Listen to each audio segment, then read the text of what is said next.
नमस्कार। मैं जिला विधिक सेवा प्राधिकरण जिला सोलन के इस यूट्यूब चैनल पर एक बार फिर आपका स्वागत करता हूं। विधिक जानकारियों से संबंधित इन यूट्यूब वीडियोस के क्रम को आगे बढ़ाते हुए आज मैं जिस विषय को लेकर आपके बीच उपस्थित हुआ हूं उसका विषय है पर्यावरण से संबंधित कानून। भारत में पर्यावरण संरक्षण का इतिहास बेहद पुराना है। हड़प्पा संस्कृति प्रकृति से ओतप्रोत रही है। भारतीय पुराणों ने प्रकृति के विभिन्न स्रोतों सूर्यदेव, जलदेव एवं वायुदेव को देवता की उपाधि दी है। मुगल काल में भी पर्यावरण संरक्षण के लिए बेहद कदम उठाए गए। ब्रिटिश काल के आते आते भारत में औद्योगिकरण एवं वैश्वीकरण ने अपने पैर पसारना शुरू किए। औद्योगिकरण के बढ़ने के साथ साथ एवं जनसंख्या विस्फोट के बाद प्रकृति के विभिन्न स्रोतों का दोहन होना शुरू हुआ। जब प्रकृति के विभिन्न स्रोतों का दोहन होना शुरू हुआ तो हमें विभिन्न प्रकार की समस्याओं का सामना करना पड़ा। भारत का संविधान, जो कि देश के भाग्य विधाताओं ने वर्ष 1950 में लागू किया गया था, मूलतः उसमें पर्यावरण संरक्षण से संबंधित कोई भी प्रावधान नहीं था। भारतवर्ष में पर्यावरण संरक्षण का जो सबसे बड़ा ध्यानाकर्षण हुआ वो स्टॉकहोम में हुई वर्ष 1972 की एक संगोष्ठी से हुआ, जिसमें पूरे अंतर्राष्ट्रीय संस्थाओं ने विश्व भर के देशों से आह्वान किया कि पर्यावरण से संबंधित कानूनों को शीघ्र अतिशीघ्र लागू किया जाए। तो वर्ष 1976 में भारत के संविधान में नीति निर्देशक सिद्धांत के रूप में एवं मौलिक कर्तव्य के रूप में दो चीजों को जोड़ा गया।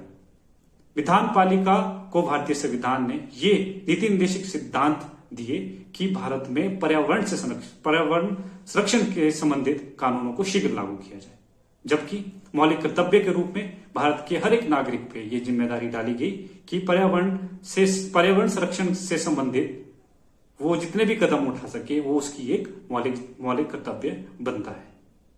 अगर मैं बहुत डिटेल में जाना चाहूं तो ये पॉसिबल नहीं हो पाएगा कि मैं आपसे सभी प्रोविजंस डिस्कस कर पाऊं। मैं बहुत संक्षेप में आपको बहुत महत्वपूर्ण कानून जो भारतीय विधान पालिका ने लागू किए उसके विषय में कुछ जानकारी साझा करूंगा।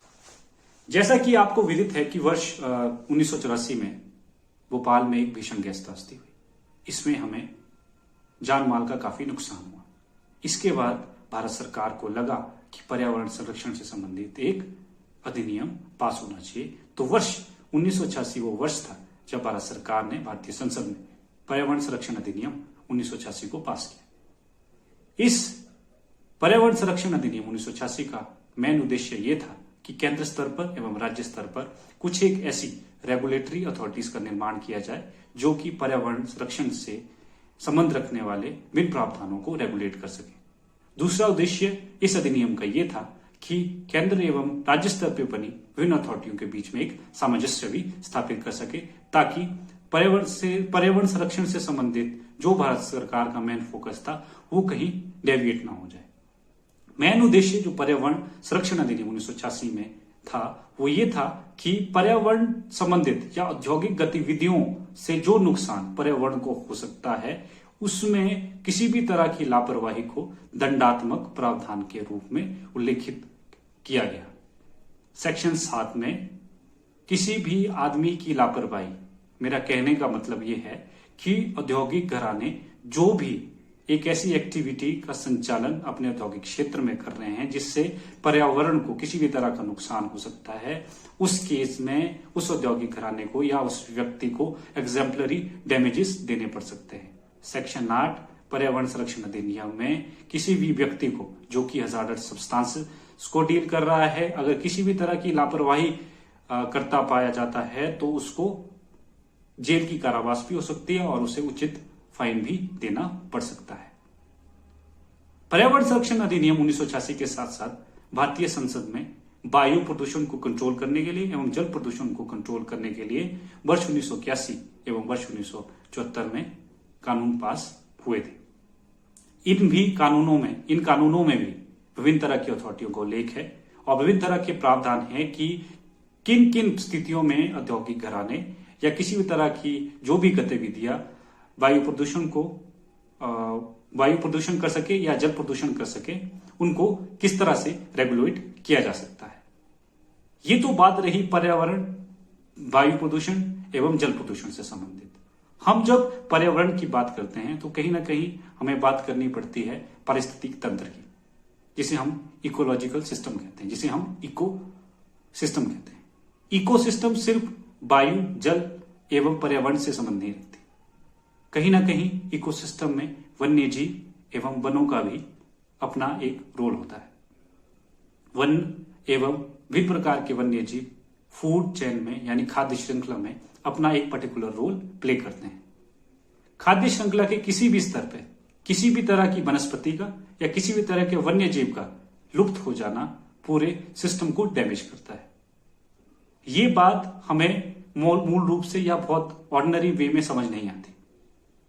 मान लेते हैं कि एक खाद्य श्रृंखला में जहां एक आम जंतु, जैसे एग्जांपल के लिए मान लेते हैं बकरी है, वो घास खाएगी। बकरी का शिकार जंगल में शेर करेगा। शेर के मरने पे एक गरुड़ या चील आके उसको खाएगी।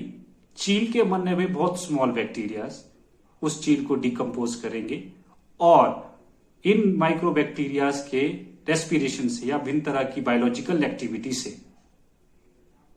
एक एनर्जी का ट्रांसफर होगा एनवायरनमेंट के साथ। तो ये पूरा प्रोसेस है जहां पे विभिन्न स्तरों पे विभिन्न तरह के वन्य जीव और विभिन्न तरह की वनस्पतियां अपना एक रोल पार्ट करती हैं, जिससे एक पूरे पर्यावरण में सामंजस्य बना रह सके। मेरा कहने का मतलब है कि बकरी द्वारा खाया जाने वाला वो घास या चील के मरने पर जो बैक्टीरिया उसे डिकम्पोज करेंगे, हर सूक्ष्म स्तर पर इस पारिस्थितिकी तंत्र को सही रखने के लिए हर वनस्पति एवं वन्य जीव अपना एक रोल प्ले करते हैं। मतलब मेरा कहने का यह है कि प्रदूषण या पारिस्थितिक तंत्र से छेड़छाड़ या प्रकृति के साथ छेड़छाड़ अगर किसी भी स्तर पर किसी भी वनस्पति को या किसी भी जीव को नुकसान पहुंचाती है, वो सीधे तौर पे हमारी खाद्य श्रृंखला को या हमारे पारिस्थितिकी तंत्र को डैमेज करती है। मेरा कहने का मतलब यह है कि हमें पारिस्थितिकी तंत्र में एवं किसी भी वनस्पति एवं वन्य जीव के विलुप्त होने पे भी उतना ही ध्यान देना है जितना हमें वायु प्रदूषण एवं जल प्रदूषण पे देना है। बात रही कानूनी प्रावधानों की, तो वन्य जीव संरक्षण अधिनियम ऑलरेडी ब्रिटिश काल से पास हो रखा था, भारतीय संसद ने उसे भी अडॉप्ट किया।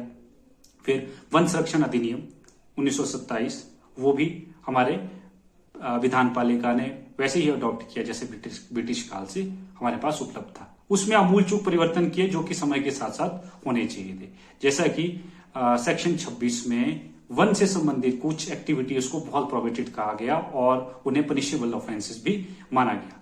वाइल्ड लाइफ कंजर्वेशन एक्ट में कैसे वाइल्ड लाइफ सेंचुरीज बनेंगी, कैसे जूज बनेंगे, कैसे वन्य जीवों का जो शिकार है उनको एक आपराधिक कृत्य माना गया। और वन्य संरक्षण अधिनियम में किस तरह से लकड़ियों को काटना, किस तरह से इलीगल किसी वनस्पति को डैमेज पहुंचाना, ये सब इन दोनों अधिनियमों में कवर किया गया। मूलतः ये जो दो अधिनियम थे, वन्य संरक्षण अधिनियम जिसे फॉरेस्ट एक्ट कहा जाता है और वाइल्ड लाइफ कंजर्वेशन एक्ट, ये मूलतः वनस्पति संरक्षण एवं वन्य जीव संरक्षण से ही रिलेटेड थे। वन्य जीव संरक्षण अधिनियम में वाइल्ड लाइफ सेंचुरीज या किसी भी तरह के वन्य जीव को मांस के लिए या किसी भी तरह के उनके विशेषांक के लिए उनके शिकार को बिल्कुल एक आपराधिक श्रेणी में रखा गया।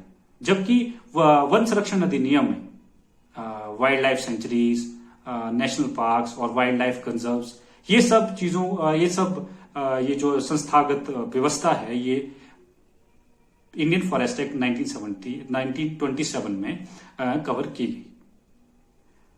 ये तो बहुत संक्षेप में था पर्यावरण से संबंधित कानूनों की जानकारी। इस वीडियो के साथ साथ मैं अपने लिंक में आपको विभिन्न पर्यावरण से संबंध रखने वाले कानूनों की एक पीपीटी का भी लिंक छोड़े जा रहा हूं। उम्मीद करता हूं कि मेरी इस जानकारी से आप लाभान्वित हुए होंगे और मैं इस कोरोना काल में आपके परिवार और आपके स्वास्थ्य के लिए ईश्वर से शुभकामनाएं करता हूं और दुआ करता हूं कि आप घर पे सेफ रहेंगे और अपना ख्याल रखेंगे। नमस्कार।